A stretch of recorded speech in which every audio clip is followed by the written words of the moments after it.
ఈ రోజు మనం చెప్పుకోవే టాపిక్ ఏంటంటే గ్రూప్ 4 లోని ప్రధానంగా సిలబస్ ని అదే విధంగా పేపర్ 1 లోని సిలబస్ అదే విధంగా పేపర్ 2 లోని సిలబస్ ని పూర్తి స్థాయిలోనే వివరించడం జరుగుతుంది. దీనితో పాటు మన వైఎస్ రెడ్డి స్టడీ సర్కిల్ అనే ఒక యాప్ ద్వారా వైఎస్ రెడ్డి స్టడీ సర్కిల్ అనే మొబైల్ యాప్ ద్వారా ఏ విధంగా ఎగ్జామ్స్ అనేది మనం కండక్ట్ చేయబోతున్నాం. అదే విధంగా ఈ నెల 31 వరకు ఉన్న ఆఫ్లైన్ టెస్ట్ సిరీస్ గురించి అదేవిధంగా 1వ తారీఖు నుంచి ఏ విధంగా సిలబస్ ని మనం పూర్తి స్థాయిలో కంప్లీట్ చేస్తామని చెప్పి ఈ రాష్ట్రంలోని గ్రూప్ 4 రాస్తున్న విద్యార్థుల దృష్టికి ఈ ఒక్క వీడియో క్లాస్ ద్వారా అందరికీ కూడా సంపూర్ణమైన నమ్మకం కలిగిస్తూ ప్రతి ఒక్కరు కూడా ఈ క్లాస్ చూడాలని, చూసిన ప్రతి ఒక్కరు కూడా మీ మండల స్థాయిలో కానీ జిల్లా స్థాయిలో కానీ డివిజన్ స్థాయిలో కానీ ప్రతి ఒక్కరు కూడా ఈ వైఎస్ రెడ్డి స్టడీస్ అనే యూట్యూబ్ ఛానల్ లింక్ ని షేర్ చేస్తారని ఆశిస్తూ మీ శ్రీనివాస్ రెడ్డి. ఇప్పుడు మనం చెప్పుకోబోయే టాపిక్ ఏంటంటే ఈ రోజు మనకు గ్రూప్ 4 ప్రధానంగా 670 పోస్టులకి నోటిఫికేషన్ రావడం జరిగింది. అయితే ఈ నోటిఫికేషన్ అనేది ప్రతి మండలానికి ఒక పోస్ట్ అనేది ఇవ్వడం జరిగింది. ఆంధ్రప్రదేశ్ రాష్ట్రంలోని 670 మండలాలు ఉంటే ప్రతి మండలానికి ఒక పోస్ట్ చొప్పున 670 పోస్టులకి నోటిఫికేషన్ అనేది రావడం జరిగింది. ఈ నోటిఫికేషన్ కి చివరి అవకాశం ఎప్పుడంటే 28వ తారీఖు ఫీజు కట్టుకోవాలి. కట్టిన వాళ్ళు 29 లోపు ఎగ్జామ్ ని ప్రాసెస్ గా చేసుకొని అప్లై చేసుకోవాల్సిన చివరి డేట్ ఎప్పుడంటే 29. అయితే ప్రధానంగా చాలా మంది కూడా ఉద్యోగాలు చేసే వాళ్ళు ఉన్నారు, అదేవిధంగా వ్యాపారాలు చేసే వాళ్ళు ఉన్నారు, పార్ట్ టైం జాబ్ చేసే వాళ్ళు ఉన్నారు, అవుట్ సోర్సింగ్ చేసే వాళ్ళు ఉన్నారు. వాళ్ళందరికీ కూడా కోరిక ఏంటంటే నేను ప్రభుత్వ ఉద్యోగం అవ్వాలని ఏకైక కోరిక బలంగా ఉంటుంది. కానీ అరే 14 అంశాలు మనం చదవగలుగుతామా లేదా, మరి 14 అంశాలు చదివితేనే కదా ఉద్యోగం వచ్చేది. అట్లా చూడకపోతే నేను దాదాపు ఒక 7 నుంచి 8 లక్షల మందికి అప్లికేషన్ పెట్టే ఎగ్జామ్ ఏదైనా ఉందంటే ఆంధ్రప్రదేశ్ చరిత్రలో ఒక గ్రూప్ 4 ఎగ్జామ్ దాదాపు 7 లక్షల పైసలకి పెట్టే 7 లక్షల పైసలకి ఎగ్జామ్ రావడం జరుగుతుంది. కాబట్టి అంతమంది ఎగ్జామ్ రాస్తే మనకు ఈ పోస్ట్ సాధించడం అనేది చాలా ఈజీనా ఒకసారి ఆలోచిస్తే ఖచ్చితంగా ఈజీ. ఏ విధంగా ఈజీ అయిందంటే ఈ రాష్ట్రంలోని గ్రూప్ 4 రాస్తున్న విద్యార్థుల దగ్గర ప్రతి ఒక్కరి దగ్గర ఎవరైనా సరే సిలబస్ అనేది ఎప్పుడు ఉండాలి. సిలబస్ అనేది ఎప్పుడు కూడా మన దగ్గర ఉంటే సిలబస్ మీద పట్టు వస్తే, సిలబస్ మీద అవగాహన వస్తే ఖచ్చితంగా దగ్గర పెట్టుకొని సిలబస్ ని ముక్కలుగా విభజించుకొని రాబోయే రోజుల్లోనే క్షుణ్ణంగా ప్రతిదీ కూడా అప్డేట్ ఇచ్చుకుంటూ చదువుకుంటూ ఉన్నట్లయితే ఖచ్చితంగా ఏ అభ్యర్థి అయినా విజయం సాధించడం చాలా ఈజీ. అయితే ఇప్పుడు మనం ఎవరు సబ్జెక్ట్ లోకి వెళ్ళిపోతే ప్రధానంగా గ్రూప్ 4 రాస్తున్న అభ్యర్థులకి మొత్తం 12 అంశాలు ప్లస్ ఒక 2 అంశాలు ఉన్నాయి. 12 అంశాలు ఏంటంటే పేపర్ 1 సంబంధించి 12 అంశాలు, దాంట్ నుంచి ఫిలిమ్స్ నుంచి 100 మార్కులకి ప్రశ్నాపత్రం ఇవ్వడం జరుగుతుంది. అదేవిధంగా పేపర్ 2 లో ఒక 50 బిట్లు అనేది ఇవ్వడం జరుగుతుంది. అంటే తెలుగు 25 మార్కులు, ఇంగ్లీషు 25 మార్కులు, 50 మార్కులకి పేపర్ 2 విభాగం కింద ఫిలిమ్స్ లోనే ఇవ్వడం జరుగుతుంది. అంటే గ్రూప్ 4 ఎగ్జామ్స్ రాయబోయే అభ్యర్థులు ఎవరైనా సరే ఫిలిమ్స్ లో కనీస మార్కులు అంటే ఏపీఎస్సీ 1:12 ఇస్తుందా, 1:15 ఇస్తుందా, 1:50 ఇస్తుందా తర్వాత సంగతి పెడితే మనం మెయిన్స్ కి అర్హత సాధించాలంటే కనీసం అత్యధిక మార్కులు ఎవరైతే సాధిస్తారో వాళ్ళు మాత్రమే ప్రధానమైన మెయిన్స్ ఎగ్జామ్స్ కి అర్హత సాధిస్తారు. కాబట్టి సిలబస్ ని క్షుణ్ణంగా చదివితే ప్రతి ఒక్కరు కూడా విజయం వరకు వెళుతారని ఆశిస్తున్నాం. అదేవిధంగా ఇప్పుడు మనం చూస్తే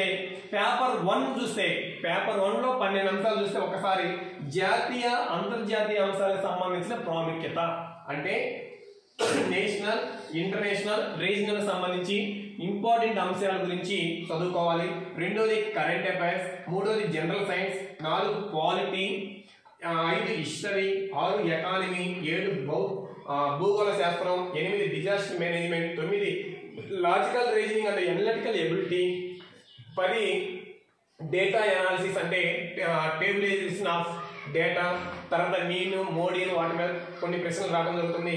తర్వాత విభజన సవాళ్ళు, 12వది పర్యావరణ సుస్థిరత అభివృద్ధి. అంటే ఈ 12 అంశాలు నుంచి మనకు గ్రూప్ 4 రాయబోయే అభ్యర్థులకి ఎన్ని బిట్లు ఇస్తారు అంటే 100 బిట్లు ఇస్తారు. ఎన్ని బిట్లు ఇస్తారు? 100 బిట్లు ఇస్తారు. ఒక్కసారి మనం పరిశీలన చేసుకుంటే ఒక్కసారి చూడండి, ఈ 12 అంశాల నుంచి గ్రూప్ 4 కి ఫిలిమ్స్ లో ఎన్ని మార్కులు బిట్స్ వస్తాయంటే 100 బిట్లు వస్తాయి. ప్రతి బిట్టు తప్పు పెడితే 1/3 మార్క్స్ అనేది కట్ చేయడం జరుగుతుంది. ప్రతి బిట్కి తప్పు పెడితే 1/3 మార్క్ అనేది కట్ చేయడం జరుగుతుంది. అయితే ఇప్పుడు మనం ఒకసారి పరిశీలన చేసుకుంటే ఫస్ట్ విభాగం జాతీయ అంతర్జాతీయ అంశాలకి ప్రాముఖ్యత. రెండోది కరెంట్ అఫైర్స్. ఒకసారి చూడండి, అసలు ఇది ఈ రెండు విభాగాలు ఎవరైతే గ్రూప్ 4 అభ్యర్థులు ప్రిపేర్ అవుతున్నారో వాళ్ళందరికీ కూడా నేను చెప్పేది ఏంటంటే, ఎప్పుడైతే ఎగ్జామ్ నోటిఫికేషన్కి ఎగ్జామ్ ఇచ్చిన షెడ్యూల్కి 1 ఇయర్ ముందు నుంచి ఎప్పుడైతే నోటిఫికేషన్ ఇచ్చారో అప్పటి నుంచి కౌంట్ డౌన్ స్టార్ట్ చేసుకొని ప్రతిరోజు కూడా సాక్షి దినపత్రిక, ఈనాడు దినపత్రిక, ముఖ్యమైన వార్తా దినపత్రిక, మన తెలుగు దినపత్రికలు చదువుకుంటూ ఇంకా నీకు బాగా ఉంటే హిందూ పేపర్ కూడా చదువుకుంటే ఎంతో మేలు జరుగుతుంది. అంటే నేనేం చెప్తున్నానంటే, ఎగ్జామ్ నోటిఫికేషన్ 1 ఇయర్ ముందు ఇయర్ రౌండ్ అప్ బుక్, తర్వాత ఎగ్జామ్ నోటిఫికేషన్ ఇచ్చిన దగ్గర నుండి ప్రతిరోజు దినపత్రిక కవర్ చేసుకుంటే ఖచ్చితంగా కరెంట్ అఫైర్స్ ఒక్క బిట్టు కూడా తప్పుకోవడానికి అవకాశం లేదు. ఎందుకంటే ప్రతిరోజు దినచర్యలో భాగంగా నువ్వు ఏం చేస్తావు, ఉదయాన్నే 5కి లేస్తావు అనుకో, ఫర్ ఎగ్జాంపుల్ 6కి లేసానుకో, 6 గంటలకి సాక్షి పేపర్ డౌన్లోడ్ చేసుకో, ఈనాడు పేపర్ డౌన్లోడ్ చేసుకో, లేదు డౌన్లోడ్ ఆప్షన్ లేకపోతే పేపర్ తెప్పించుకో, మార్కెట్లో నుంచి తెప్పించుకొని ఒక నోట్స్ పెట్టుకొని ఏ రోజు బిట్స్ ఆ రోజు రిపీట్ చేసుకుంటే ఖచ్చితంగా విజయం అనేది వస్తుంది. అంటే చిన్న బిట్ ఏంటంటే నేను చెప్పేది ఏంటంటే, ఈ కరెంట్ అఫైర్స్ విభాగంలోని ఆంధ్రప్రదేశ్ ప్రభుత్వం బిట్లు ఎలా ఉంటాయంటే ఇలా ఉంటాయి. ఆంధ్రప్రదేశ్ ప్రభుత్వము వృద్ధాప్య పెన్షన్ 2250 నుండి 2500కి పెంచే కార్యక్రమం గౌరవనీయులైన ముఖ్యమంత్రి వర్యులు ఏ జిల్లాలో ప్రారంభించడం జరిగింది అన్నాడు. అంటే ఇది ఎప్పుడు బిట్టిది, ఒక 30 రోజుల క్రితం బిట్టు, అంటే జనవరి 1వ తారీఖు జరిగింది. అది దేని కింద వస్తుంది, కరెంట్ అఫైర్స్ కింద వస్తుంది. అయితే మరి ఫస్ట్ ఏందయ్యా అంటే జాతీయ అంతర్జాతీయ అంశాలకి ప్రాముఖ్యత చూద్దాం ఒకసారి. ఈ కరెంట్ అఫైర్స్ లో ఇప్పుడు నోబెల్ బహుమతులు ఉన్నాయి. 2021 నోబెల్ బహుమతులు డిసెంబర్ 10వ తారీఖు అతను ఆల్ఫ్రెడ్ నోబెల్ వర్ధన్ సందర్భంగా నోబెల్ బహుమతులు ఇస్తారు. అంటే 2021 నోబెల్ బహుమతులు చదువుకుంటేనేమో కరెంట్ అఫైర్స్ వస్తాయి, కానీ నోబెల్ బహుమతుల యొక్క చరిత్ర చదువుకుంటేనేమో అది అంతర్జాతీయ ప్రాముఖ్యత అంశం కింద వస్తుంది. అంటే ఇంకొకసారి చెప్పండి చూడండి, టెన్నిస్ టోర్నమెంట్ ఉంది కదా, ఇప్పుడు Australia Open, US Open, French Open, అది 2021 విజేతల లిస్టు చదువుకుంటేనేమో కరెంట్ అఫైర్స్ వస్తుంది. లేదు దాని యొక్క పూర్తి డేటా తెలుసుకుంటేనేమో అంతర్జాతీయ క్రీడా ప్రాముఖ్యత అంశాలు వస్తాయి. అంటే కరెంట్ అఫైర్ చదువుకుంటూ దానికి రిలేటెడ్ గా ఉన్న ప్రాముఖ్యమైన జనరల్ నాలెడ్జ్ తెలుసుకోవాలి. అలా ఎవరైతే తెలుసుకుంటారో వాళ్ళకి ఈ రెండు విభాగాలు చాలా క్లియర్ కట్ గా వైఎస్ రెడ్డి స్టడీ సర్కిల్ లోని ఈ రెండు విభాగాల మీద ముక్కలు చేసి టెస్ట్ 1, టెస్ట్ 2, టెస్ట్ 2, టెస్ట్ 3 అని చెప్పి ఆ 31వ తారీఖు వరకు ఆఫ్లైన్ లో, అదేవిధంగా 1వ తారీఖు నుంచి ఆన్లైన్ లో ఎగ్జామ్స్ అనేది తీసుకురావడం జరుగుతుంది. కాబట్టి ఈ రెండు విభాగాలు పూర్తి స్థాయిలో 100% కవర్ చేస్తాం. అవసరమైతే కరెంట్ అఫైర్స్ కానీ జాతీయ అంతర్జాతీయ ప్రాముఖ్యత కానీ మార్కెట్ లోని ఆంధ్రప్రదేశ్ చరిత్రలోని టాప్ 10 పబ్లికేషన్స్ ఏదైనా ఉంటే ఆ పబ్లికేషన్స్ మొత్తం మన దగ్గర పెట్టుకొని వాటి నుంచి బిట్స్ రాసి విద్యార్థులు గ్రూప్ 4 యొక్క రాయబోయే అభ్యర్థుల ముందు పెట్టనే ఏకైక లక్ష్యమే వైఎస్ రెడ్డి స్టడీ సర్కిల్ తీసుకుంటుంది. ఇది ఎవరికి వాళ్ళకి సాధ్యం కాదు. ఇది ఒకరికే ఎందుకు సాధ్యమంటే అసలు ముందు సబ్జెక్ట్ మీద అవగాహన రావాలి, ఈ సబ్జెక్ట్ మీద బిట్లు తయారు చేసే అవగాహన ఉండాలి. ఏపీపీఎస్సీ గత ప్రశ్నాపత్రాలను పరిశీలన చేయాలి. ఏపీపీఎస్సీ 2010 గ్రూప్ 4 ఎలా ఇచ్చింది, 2012 గ్రూప్ 4 ఎలా వచ్చింది, 2017 పంచాయతీ సెక్రటరీ ఎగ్జామ్ ఎలా ఇచ్చింది, 2016 గ్రూప్ 2 ఎగ్జామ్ ఎలా ఇచ్చింది, అవన్నీ దగ్గర పెట్టుకొని గత ప్రశ్నాపత్రాలు ఎలా ఇచ్చారని చెప్పి చూసుకొని ప్రశ్నాపత్రం మనం తయారు చేసుకోగలిగితేనే ఎగ్జామ్ లో విజయం సాధిస్తారు. కాబట్టి ఖచ్చితంగా మీ అందరికీ నేను హామీ ఇస్తున్నాను, ఈ జాతీయ అంతర్జాతీయ ప్రాముఖ్యత అంశాలు కరెంట్ అఫైర్స్ నుంచి YS Reddy study circle follow అవ్వండి. మీరు భవిష్యత్తులో ఏ ఎగ్జామ్ అయినా సరే ఒక్క బిట్టన తప్పు పెడితే అప్పుడు అడగండి. ఎందుకంటే చేసేది 100% మనం ఒక యజ్ఞంలో చేస్తున్నాం కాబట్టి ఆ యజ్ఞంలో చేసేది ప్రతి ఒక్కరు కూడా సక్సెస్ సాధిస్తారని చెప్పి నేను అనుకుంటున్నాను. మీరు కూడా ఫాలో అవ్వండి. తర్వాత మూడోది జనరల్ సైన్స్. ఈ జనరల్ సైన్స్ విభాగాన్ని ఎలా చేస్తామంటే మన వైఎస్ రెడ్డి స్టడీ సర్కిల్లో ఈ జనరల్ సైన్స్ లో ప్రధానంగా ఒక 4 అంశాలు ఉంటాయి. ఫిజిక్స్, కెమిస్ట్రీ, బయాలజీ, అదేవిధంగా సైన్స్ అండ్ టెక్నాలజీ. దీనికి ఆంధ్రప్రదేశ్ చరిత్రలోని టాప్ 5 పబ్లికేషన్ బుక్స్ తీసుకుంటాం. నాకు తెలిసి ఇన్నర్స్ పబ్లికేషన్ లోని ప్రసన్న హరికృష్ణ సార్ బుక్ ఉందనుకోండి, ఆ బుక్ ని దాదాపు ఒక 15-20 ముక్కలు చేస్తాం. ఒక్కొక్క యూనిట్ ని పీడిఎఫ్ ఇస్తాం. పీడిఎఫ్ ఇచ్చి ఒక 24 గంటల సమయం ఇచ్చిన తర్వాత స్టూడెంట్ కి ఎగ్జామ్ పెడతాం. అంటే బయాలజీ తీసుకుంటాం ఫర్ ఎగ్జాంపుల్ ఒక టాపిక్. ముందు రోజు నేనేం చెప్తాను, విటమిన్స్ చదవండి అంటాం. విటమిన్స్ ఎన్ని రకాలు? 2 రకాలు. నీటిలో కరిగాయి, కొవ్వులో కరిగాయి. ఆ విటమిన్స్ టాపిక్స్ మీద ముందు రోజు పీడిఎఫ్ ఇస్తే 24 గంటల తర్వాత ఆ విటమిన్స్ సంబంధించి ఒక 50 బిట్లు తయారు చేస్తే స్టూడెంట్ కి 100% పూర్తి అవగాహన వస్తుంది ఆ విటమిన్స్ మీద. ఆ విధంగా జనరల్ సైన్స్ లో ఉన్న 4 విభాగాలు physics, chemistry, biology, science and technology, దీని ఒక 40 టెస్టుల కింద ఎగ్జామ్ పెడితే ఎవరికి కూడా సంపూర్ణమైన అవగాహన వస్తుంది.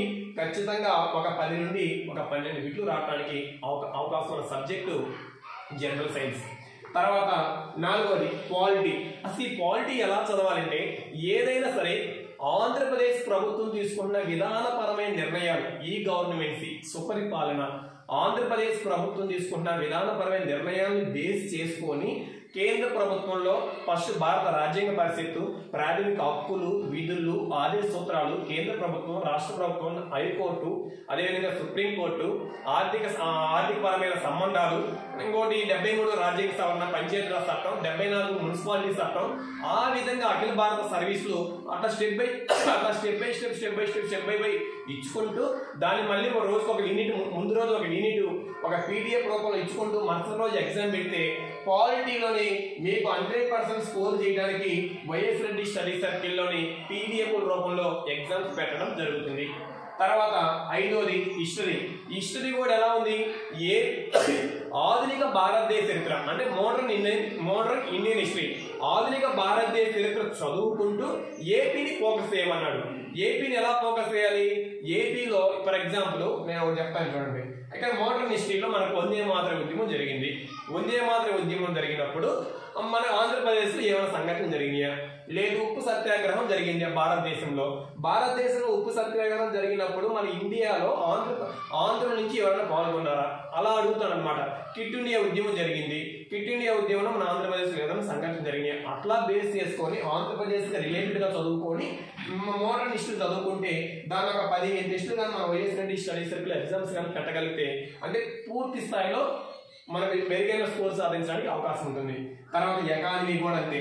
ఎకానమీలో మెయిన్గా సర్వే అంటే అంతకుముందు ప్రణాళికలు అనేవి ఉండేవి. 12 పంచవర్ష ప్రణాళికలు ఉన్నవి.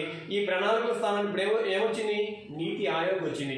అదేవిధంగా బ్యాంకింగ్ రంగం కానీ, పరిశ్రమలు కానీ, దైవోల్పణము చూసుకున్నట్లయితే ప్రభుత్వ విధానపరమైన నిర్ణయాలు, సంస్కరణలు, అదేవిధంగా సర్వే, బడ్జెట్, ఈ విధంగా ఎకానమీని ఏపీని రిలేటెడ్గా చూసుకుంటూ ఇండియా చదువుకోవాలి. అంటే ఇది కేవలం గ్రూపుల్లో చూసుకుంటే 200-300 అది మన 150 మార్కులు. ఏపీ ఎకానమీ 75 మార్కులు, ఇండియన్ ఎకానమీ 75 మార్కులు. AP economy Raju sir material, Indian ఎకానమీకి చిరంజీవి సార్ మెటీరియల్ అనేది చాలా మంది చెప్తూ ఉంటారు మార్కెట్లో ఈ 2 మెటీరియల్ బాగుంటాయి అని. అయితే నేనేం చెప్తున్నానంటే బేసిక్స్ టచ్ చేసుకుంటూ చదువుకుంటూ మెయిన్ ఏపీ మీద ఫోకస్ చేస్తే ఖచ్చితంగా నేను చెప్పేది ఏంటంటే ఆంధ్రప్రదేశ్ ప్రభుత్వ పథకాలు ముఖ్యంగా 2019 మే 30న మన గౌరవ ముఖ్యమంత్రి వర్యులు జగన్మోహన్ రెడ్డి ప్రమాణ స్వీకారం చేసిన దగ్గర నుండి ప్రభుత్వ పథకాలు ఎంత బడ్జెట్ కేటాయించారు. ఫర్ ఎగ్జాంపుల్ ఇది 2021-22 రేపు మార్చిలో బడ్జెట్ వస్తుంది. బడ్జెట్ కంటే ముందు ఎగ్జామ్ జరగదు కాబట్టి బడ్జెట్ తర్వాతే కాబట్టి ఎగ్జామ్ జరిగేది. ఖచ్చితంగా బడ్జెట్ లో చేయూత, ఆసరా, అమ్మఒడి, లానేస్తం, జగనన్న చేదోడు, ఏ సంక్షేమ పథకానికి ఏ రంగానికి ఎంత కేటాయించారు. అయితే ఈ విధంగా అంతకుముందు 2020-21లోని మన ఆంధ్రప్రదేశ్ ఆర్థిక సర్వేలో ఏ విధంగా డెవలప్మెంట్ చెందింది, రొయ్యల ఉత్పత్తులు ఏ స్థానం ఉంది, గొర్రెల ఉత్పత్తులు ఏ స్థానం ఉంది, ఆ విధంగా చదువుకుంటూ ఏపీని బాగా ఫోకస్ చేస్తూ ఇండియన్ ఎకానమీ చదువుకుంటే ఖచ్చితంగా మనం 10 మార్కులు రావడానికి అవకాశం ఉంది. దీన్ని కూడా మనము రాష్ట్రంలో ఉన్న ప్రైమస్ పబ్లికేషన్ నుంచి బుక్స్ సేకరించి వాటి నుంచి కూడా మనకు ముందు రోజే పీడిఎఫ్ ఇస్తాం. ఈ రాష్ట్రంలో అసలు వైఎస్ రెడ్డి స్టడీ సెంటర్ ప్రత్యేకత ఏంటంటే ముందు రోజు నేనే పీడిఎఫ్ ఇస్తాను, మరుసటి రోజు ఎగ్జామ్ పెట్టడం జరుగుతుంది. కాబట్టి ప్రతి ఒక్కరు కూడా పాల్గొనండి. ఇంకోటి ఏంటంటే 7 భూగోళ శాస్త్రం. దాంట్లో 2 ఉంటాయి. ఏపీ భూగోళ శాస్త్రం, ఇండియన్ భూగోళ శాస్త్రం. అంటే ఫిజికల్ అంటే భౌతిక భూగోళ శాస్త్రం మాత్రం ఇక్కడ అడిగాడు అనమాట. అంటే దాని యొక్క విస్తీర్ణం కానీ, అదేవిధంగా శీర్షోష్ణీతి కానీ, తర్వాత నదులు కానీ, అదేవిధంగా రవాణా కానీ, ఈ విధంగా అక్కడ ఒక 8 అంశాలు, ఇక్కడ ఒక 8 అంశాలు. ఏదైతే ఇది చాలా ఈజీ సబ్జెక్టు. మార్కెట్లో ఉన్న ఏవి రమణరాజు గారి మెటీరియల్ కానీ, ఏవి రమణరాజు మెటీరియల్ కానీ, సద్దు జల్గొండరావు మెటీరియల్ కానీ, ఈ విధంగా ఒక 2-3 మెటీరియల్ తీసుకొచ్చుకొని ఏపీ జాగ్రఫీ, ఇండియన్ జాగ్రఫీ కానీ బాగా చదువుకోగలిగితే 100% స్కోర్ వచ్చే సబ్జెక్ట్ ఏదైనా ఉంది అంటే ఇది ఏపీ జాగ్రఫీ, ఇండియన్ జాగ్రఫీ. ఈ విధంగా దీని నుంచి కూడా మనం ఒక 15-20 టెస్టులు పెట్టుకుంటే ఖచ్చితంగా 100% స్కోర్ రావడానికి అవకాశం ఉంటుంది. తర్వాత డిజాస్టర్ మేనేజ్మెంట్. ఈ డిజాస్టర్ మేనేజ్మెంట్, ఈ పర్యావరణ సుస్థిత అభివృద్ధి మనకి ఏదైనా మార్కెట్లో ఈ రెండింటికి కలిపి ఒకే మెటీరియల్ మీద రావడం జరిగింది. అదే జీబీకే పబ్లికేషన్. ఈ జీబీకే పబ్లికేషన్ నుంచి కుమ్రెడ్డి సార్ దాదాపు 25 సంవత్సరాల ఎక్స్పీరియన్స్ ఆ సార్ది. ఆ జీబీకే పబ్లికేషన్, భావన పబ్లికేషన్ 2 సంయుక్త కలయికతోని పర్యావరణ సుస్థిత అభివృద్ధి, విపత్తు నిర్వహణకి ఈ 2 కలిపి మార్కెట్లో బుక్ వచ్చింది. ఆ బుక్ కానీ మనం దగ్గర పెట్టుకొని చదివితే 100% స్కోర్ వస్తుంది. దానికి సంబంధించి మీకు పీడిఎఫ్ ఇస్తాం. అదే దానికి సంబంధించి కూడా వైఎస్ఆర్డి స్టడీ సర్కిల్ అనేది ఎప్పుడు కూడా ఎగ్జామ్స్ అనేది కండక్ట్ చేస్తుంది కాబట్టి ఖచ్చితంగా స్కోర్ రావడానికి అవకాశం ఉంటుంది. తర్వాత లాజికల్ రీజనింగ్, డేటా అనాలిసిస్. ఇక్కడ లాజికల్ రీజనింగ్ అంటే letter series, number series, calendar, గడియారము, తర్వాత ఎల్లటికల్ ఎబిలిటీ అంటే నిష్పత్తి, లాభ నష్టాలు, బారు వడ్డీ, చక్ర వడ్డీ, కాలము పని, కాలము దూరము, కాలము వేగము, ఈ విధంగా మెయిన్గా టచ్ చేసుకుంటూ వెళ్తూ దీంట్లో ఒక 10 టాపిక్స్ మనం ప్రాక్టీస్ చేస్తే స్టేట్మెంట్స్, కన్క్లూజన్స్ కూడా వస్తాయి, ప్రవచనాలు, తీర్మానాలు కూడా వస్తాయి. అదొక్కటి మాత్రమే కొద్దిగా కష్టంగా ఉంటుంది. మిగిలిన అన్ని టాపిక్స్ కూడా మనం బాగా ప్రాక్టీస్ చేయగలిగితే అత్యధికంగా స్కోర్ వచ్చే సబ్జెక్ట్ ఏదైనా ఉందంటే logical reasoning and analytical ability, current affairs, జాతీయ అంతర్జాతీయ ప్రాముఖ్యత. లాస్ట్లో చెప్తా ఫైనల్గా ఏ సబ్జెక్టు బాగా స్కోరింగ్ వస్తుందని చెప్పి నేను లాస్ట్లో చెప్తాను. తర్వాత విభజన సవాళ్ళు 2 బుక్స్. ఒకటి కొడాలి భవానీ శంకర్ లేదా మా జిల్లాలోని ఎమ్మెల్సీ లక్ష్మణరావు సార్ రాసిన మెటీరియల్ ఈజీఎస్ పబ్లికేషన్లో ఎమ్మెల్సీ లక్ష్మణరావు సార్ రాసిన మెటీరియల్ చదివితే ఏమైందంటే అసలు ముందు ఆ చట్టం మీద అవగాహన వస్తుంది. ఆంధ్రప్రదేశ్ పునర్విభజన చట్టం అంటే 2014 జూన్ 2న ఆంధ్రప్రదేశ్ నుంచి తెలంగాణ విడగొట్టి ఆంధ్రప్రదేశ్ ఒక 13 జిల్లాలతోని విడిపోవడం జరిగింది. అసలు విడిపోయినప్పుడు ఎన్ని షెడ్యూల్స్ ఉన్నాయి, ఎన్ని సెక్షన్స్ ఉన్నాయి, ఎన్ని విభాగాలు ఉన్నాయని చెప్పి ఆ సెక్షన్స్ లోని ప్రతిదీ కూడా క్షుణ్ణంగా పూర్తి స్థాయిలో చదువుకోగలిగితే ఇది చాలా లిమిటెడ్ సబ్జెక్టు. ఎందుకంటే ఫర్ ఎగ్జాంపుల్ ఏదైనా సరే నీటి వివాదం వచ్చినా కానీ, బొగ్గు వివాదం వచ్చినా కానీ, విద్యుత్ వివాదం వచ్చినా కానీ, తర్వాత ఏదైనా ఆస్తు పంపిణీ కానీ ఏ విధంగా పంచుకోవాలి ఆంధ్రప్రదేశ్ తెలంగాణ అంటే జనాభా రేషియోతో పంచుకోవాలా, లేదంటే ఇప్పుడు వస్తున్న ఆదాయం అంటే హైదరాబాద్ ఎక్కువ ఆదాయం వస్తుంది కానీ మన అంత ఆదాయం వచ్చేసి మన ఆంధ్రప్రదేశ్ లేదు. అవన్నీ కూడా ఎలా తెలుస్తాయా మీకంటే విభజన హక్కు చట్టంలోని 108 సెక్షన్లు, 12 విభాగాలు, 13 షెడ్యూల్స్ లోని చాలా క్లియర్ కట్ గా విభజించడం జరిగింది. 9, 10 షెడ్యూల్లో సంస్థను ఏ విధంగా పంచుకోవాలని కూడా చాలా క్లియర్ కట్ గా ఉంది. కొడాలి భవానీ శంకర్ లేదా ఎమ్మెల్సీ లక్ష్మణరావు సార్ బుక్ గారు ఖచ్చితంగా నేర్చుకుంటే మనం దీని నుంచి ఒక 10 టెస్టులుగా మనం కండక్ట్ చేసే వైఎస్ఆర్డి స్టడీ సర్కిల్ లో పూర్తి స్థాయిలో ఎగ్జామ్ ఓరియంటెడ్ లో కంప్లీట్ అవుతుంది. ఇది నేను చెప్పిన 12 అంశాలు. అంటే టోటల్ గా నేను చెప్పేది ఏంటంటే ఈ మొత్తానికి సంబంధించి ముందు రోజు పీడిఎఫ్ ఇస్తాం, తర్వాత రోజు ఎగ్జామ్స్ కండక్ట్ చేస్తాం. అంటే మనం కోచింగ్కి వెళ్ళి ఒక 10 గంటలు ఆఫ్లైన్ క్లాస్ విని అది నేర్చుకున్నంత స్థాయిలో మనం లేము. ఎందుకంటే మనందరం కూడా దాదాపు 26-27 సంవత్సరాలుండి చదివితే అర్థమయ్యే సబ్జెక్టులు అయ్యి అదేదో తమిళం ఉండదు, మలయాళం ఉండదు, కన్నడం ఉండదు. ఈ క్వాలిటీ ఉంది. ఇప్పుడు 73వ రాజ్యాంగ సవరణ నేర్చుకుంటున్నావు. 73వ రాజ్యాంగ సవరణ అసలు 73వ రాజ్యాంగ సవరణ ఏం చెప్తుంది? 11వ షెడ్యూల్ ఉంది, 1992లో వచ్చింది. ఇది పంచాయతీ రాజ్ యాక్ట్ సంబంధించింది. అసలు ఈ పంచాయతీ రాజ్ యాక్ట్ సంబంధించి ఏ కమిటీలు వచ్చాయి? బలవంతరాయ్ మోతా కమిటీ, అశోక్ మోతా కమిటీ, జీవీకే రావు కమిటీ, ఎల్ఎం సింఘ్వి కమిటీ, ఇవన్నీ కమిటీ. అసలు ఆ కమిటీ ఏం చెప్పింది? అశోక్ మోతా ఏం కమిటీ చెప్పింది? ఎల్ఎం సింఘ్వి ఏం చెప్పింది? ఈ విధంగా చదువుతూ ముందు రోజు పీడిఎఫ్ చేస్తే రేపు ఉదయం నీకు 73వ రాజ్యాంగ సవరణ ఒక 50 బిట్లు ఇస్తే రాయలేవా? అంటే నేను ఒకటే చెప్తున్నా, గుర్తుపెట్టుకోండి, మనం కోచింగ్కి వెళ్ళి చదువుకునే టైం కాదు ఇది. ఎందుకంటే మనము పదే అవసరమైతే 2-3 మెటీరియల్ తెచ్చుకొని ఎగ్జామ్ మటుకు ఒక బుక్నే ఎక్కువ సార్లు చదవండి. ఇప్పుడు నేను అనుకో దాదాపు బిట్లు తయారు చేస్తున్నాను కాబట్టి 2-3 బుక్స్ నుంచి తయారు చేస్తే నాకు నష్టం కాదు. మీరు 2-3 మెటీరియల్ కానీ చదివారు అంటే ఖచ్చితంగా మీకే నష్టం. ఎప్పుడు కూడా 2-3 మెటీరియల్ ఎప్పుడు చదవకూడదు. ఒక మెటీరియల్ని 100% చదవండి. 100% అంటే ఎలా చదవాలంటే అసలు ఈ పుస్తకంలో ఎక్కడ బిట్టిచ్చినా సరే నేను చేస్తాను, నాకు నమ్మకం ఉందనే స్థాయిలో చదవండి, ఖచ్చితంగా విజయం వస్తుంది. తర్వాత మరి తెలుగు అయ్యా ఇంగ్లీష్ ఎలా చేస్తారు? తెలుగు ఇంగ్లీష్ మన వైఎస్ రెడ్డి స్టడీ సర్కిల్ ఎలా చేస్తామంటే, తెలుగు ఏంటంటే అసలు చాలా ఈజీ. 6వ తరగతి నుండి అసలు మీకు దగ్గర ఒక జెడ్పీ హై స్కూల్కి వెళ్ళండి ఎవరైనా సరే, 6వ తరగతి నుండి 10వ తరగతి వరకు. ఈరోజు మీ ఒక 5 ఫ్రెండ్స్ ఉన్నారనుకోండి, 5 ఫ్రెండ్స్ ఎలా ఉండాలి? వేరు జిల్లా ఉండాలి. మొత్తం అందరూ ఒకే జిల్లా వాళ్ళు అనుకో పోటీ వస్తుంది. అలా ఎప్పుడు కూడా చేయకూడదు. వేరు జిల్లా వాళ్ళు మనకు తెలిసిన వాళ్ళు ఎవరు ఉంటే ఒకరోజు 6వ తరగతి టెస్ట్ ఒకరికి ఇవ్వండి, ఇంకోటికి 7 ఇవ్వండి, ఇంకోటికి 8, ఇంకోటి 9, ఇంకోటి 10 ఇవ్వండి. అట్లా 5కి ఇచ్చి ఒక్కొక్కరికి ఒక్కొక్క నోట్స్ ఇవ్వండి. ఒక్కొక్కరికి ఒక్కొక్క నోట్స్ ఇస్తే ఏం జరిగింది? 6వ తరగతిలో ఉన్న గ్రామాల అంశాలు మొత్తం ఒక చోట అయింది. అంటే 6వ తరగతిలో ప్రకృతి దిక్కులు అన్ని ఒక చోట, పర్యాయ పదాలు, నానార్థాలు, అర్థాలు, సామెతలు, మన అర్థాలంకారాలు, శ్రద్ధాలంకారాలు, తర్వాత అల్లులు, అచ్చులు అంటే గ్రామర్ పాయింట్స్ మొత్తం ఎత్తి రాస్తే ఒక విద్యార్థి 6కి ఇచ్చాం. అట్లా 5కి పంచుకోండి. పంచుకున్న తర్వాత ఏం చేయాలి? మొత్తం తీసుకొచ్చి ఒకసారి పెట్టండి, దాన్ని బైండింగ్ చేయించండి. అదే గ్రామర్. అది మనకి సిలబస్ ఏమి ఇచ్చాడు? SSC standard. ఎస్ఎస్సి స్టాండర్డ్ అంటే 6వ తరగతి నుండి 10వ తరగతిలోపు స్కూల్ విద్యార్థులు ఏదైతే చదువుతున్నారో వాటిల్లో నుంచే మనకు రేపు సిలబస్లో బిట్టించేది ఖచ్చితంగా. కాబట్టి ఈ విధంగా చేస్తే, లేదా నేను ఈ విధంగా చేయలేనంటే 2018 డిఎస్సిలో మన స్కూల్ బుక్స్ ఎవరైతే తయారు చేస్తారో, డిఎస్సికి ఏ పబ్లికేషన్ అయితే తయారు చేస్తారో ఆ పబ్లికేషన్ ఒకదాన్ని సెలెక్ట్ చేసుకొని అది చదువుకోండి. అది చదువుకుంటే మీకు తెలుగులో 100% స్కోర్ వస్తుంది. నేనేం చేస్తానంటే తెలుగును కూడా ఒక 15 టెస్టులు పెట్టాను అనుకోండి, నేను ముందు రోజు ప్రకృతి వికృతులు అంటాం 6వ తరగతి నుండి 10వ తరగతి వరకు ప్రకృతి వికృతుల వరకు మొత్తం మీకు ఒక పీడిఎఫ్ ఇస్తాను. అది మరుసటి రోజు ఎగ్జామ్ పెడతాను. చాలా ఈజీ కదా. అట్లా మనం ఎగ్జామ్స్ కండక్ట్ చేసుకుంటే ఈజీ స్కోర్ వస్తుంది.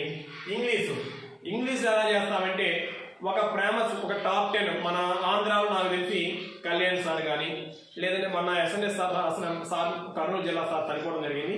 ఆ సార్ మెటీరియల్ బాగుండేది. నాకు తెలిసిన అవనిగడ్ల సార్ కూడా ఒక సక్సెస్ సార్ అని చెప్పి ఆ సార్ కూడా చనిపోవడం జరిగింది. ఇంకా ఎవరైనా బాగా ఇంగ్లీష్ బాగా చెప్పేవాళ్ళు, బాగా విద్యార్థులకు అర్థమయ్యే రీతిలో ఎవరైనా బాగా చెప్తున్నాడని నేను తెలుసుకున్నట్లయితే వాళ్ళ చేత వాళ్ళ మెటీరియల్ తీసుకొచ్చి బిట్స్ని బాగా ప్రాక్టీస్ చేయించే విధంగా ఒక 15 నుంచి 20 టెస్టులు వాళ్ళ నోట్స్ నుంచి కూడా తీసుకొని మీకు ఇవ్వడం జరుగుతుంది. టోటల్గా నేను ఏం చెప్తున్నానంటే ఈ రాష్ట్రంలోని గ్రూప్ 4 రాష్ట్రంలో విద్యార్థులకి చాలా మంది కూడా జాబ్ చేస్తూ, అవుట్ సోర్సింగ్ చేస్తూ, బిజినెస్లు చేస్తూ, వ్యాపారాలు చేస్తూ చదవటానికి కుదరదు. అలాంటి వాళ్ళ కోసమే ఒక అడుగు ముందుకేసి వైఎస్ రెడ్డి స్టడీ సర్కిల్ అనే దాన్ని దాదాపు నేను 2012 నుంచి నా మొట్టమొదటి క్లాసు 2012 విశాఖపట్నం జిల్లాలోని గ్రూప్ 4 అభ్యర్థులు చెప్పడం జరిగింది. నా శక్తి సామర్థ్యాలను మొత్తాన్ని ఉపయోగించి సబ్జెక్ట్లోని యొక్క సారాంశాన్ని మొత్తం బయటికి తీసి అవసరమైతే ఒక్కొక్క సబ్జెక్ట్ని 3 పుస్తకాలు తీసుకొచ్చి, అంటే టాప్ 3 పుస్తకాలు మొత్తం తీసుకొచ్చి క్షుణ్ణంగా మీకు ఏదైతే అవసరం అది పీడిఎఫ్ ఇచ్చి మరుసటి రోజు ఎగ్జామ్ పెట్టే శక్తి సామర్థ్యాన్ని మీ ముందు ఉంచడమే వైఎస్ రెడ్డి స్టడీ సర్కిల్ యొక్క ఏకైక కాన్సెప్ట్. అయితే ఇక్కడ 2 విధాలు ఉన్నాయి. మనం 18వ తారీఖు నుంచి మనం ఎగ్జామ్స్ కండక్ట్ చేయడం జరుగుతుంది. 18 నుండి ఈ రోజు 31 వరకు ఆఫ్లైన్లో ఎగ్జామ్ 18 నుండి 31 వరకు. ఎవరైతే ఈ ఆఫ్లైన్ ఎగ్జామ్స్ రాయాలి అనుకుంటే ఎలా ఉంటాయి అంటే, ఎవరైతే మనకు ఫోన్పే ఒక 250 రూపాయలు 9494612016 చూడండి ఒకసారి 9494612016 అనే నెంబర్కి 250 రూపాయలు మీరు ఫోన్పే చేసినట్లయితే 18వ తారీఖు నుంచి 31వ తారీఖు వరకు మనకి ఏమేమి జరగబోతుంది షెడ్యూల్ లిస్ట్ ఇస్తాం.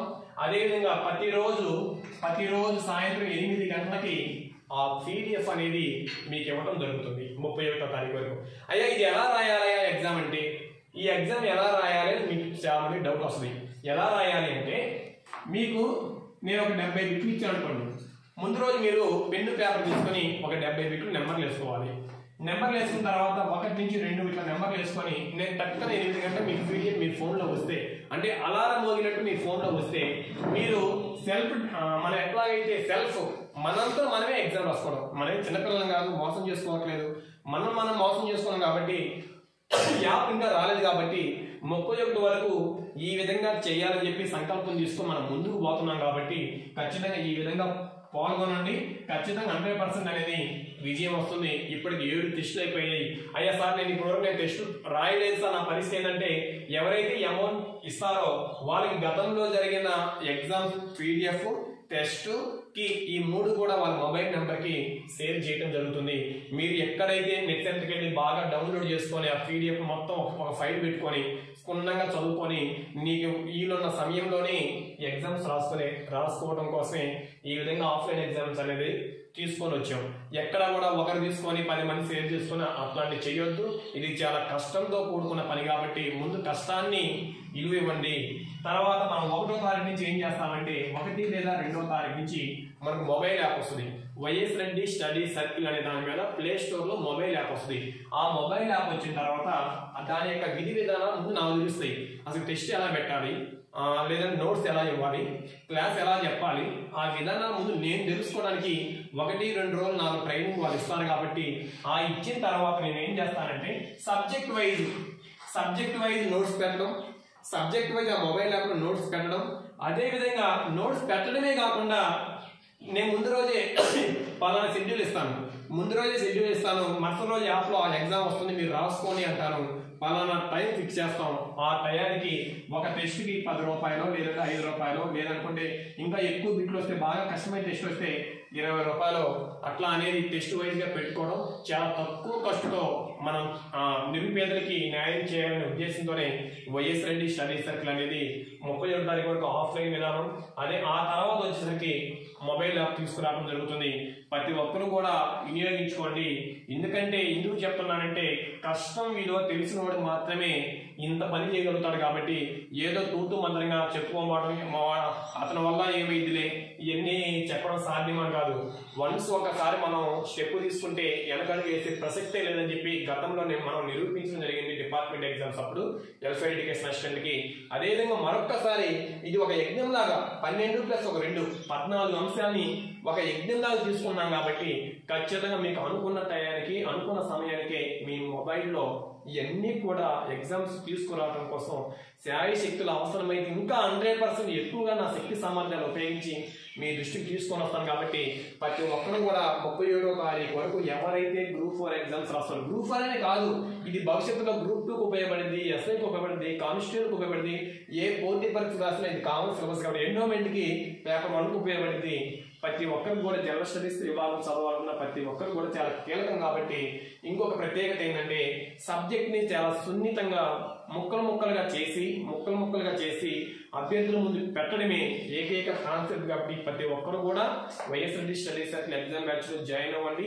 మీరు జాయిన్ అవడమే కాకుండా ఈ ఎగ్జామ్ లింక్ ని మీ తోటి ఫ్రెండ్స్ కూడా తెలియజేస్తారని ఆశిస్తూ మీ శ్రీనివాస్ రెడ్డి.